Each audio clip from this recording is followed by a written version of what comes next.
Hey guys, and welcome back to yet another episode of Fin News.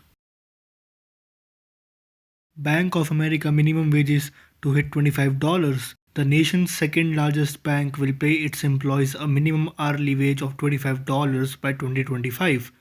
Bank of America said its $25 an hour pledge means employee wages will have grown 121% since 2010, back when the hourly rate was $11.30. Increasing the minimum wage helps Bank of America recruit new talent, human resources. More than 100,000 people have been hired in the last month in the United Kingdom as the economy reopens from COVID restrictions. The Office for National Statistics said on Tuesday that national payroll expanded by 97,000 between March and April. The increase was the biggest monthly jump in jobs in nearly 6 years, according to Jack Kennedy, a UK economist at Indeed.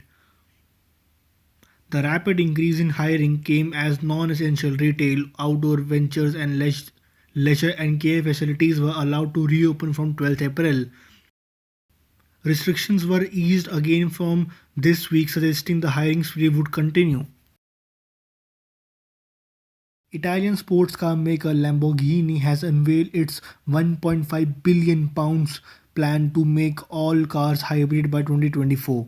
Italian sports car maker has announced plans to phase out combustion engines and produce only hybrid electric cars by 2024. The International Energy Agency said there should be a global ban for new fossil fuel boilers starting from 2025 as part of its vision to achieve net zero emissions by 2050. This is similar, if more ambitious, compared to the UK government's decision to phase out gas boiler installations by mid 2030s.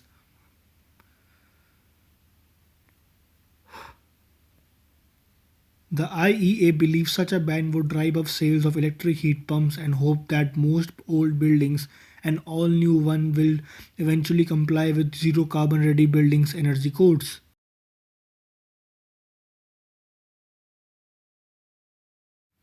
Foxconn is partnering with automaker Stellantis to develop technology for vehicle cockpits in the latest sign of iPhone makers' mission to grow in electric car manufacturing. The 50-50 joint venture known as Mobile Drive brings together Foxconn might in mobile software and consumer electronics with Stellantis vehicle design and engineering expertise to create a user experiences as to using a smartphone. AstraZeneca has ordered more coronavirus vaccines from Oxford Biomedica, as a result of which the jab maker is doubling its sale forecast. Shares in Oxford Biomedica rose roughly 5% on Tuesday morning. So this was it for today's video. I hope you liked this video, and if you did, don't forget to subscribe and like and share. Thank you very much.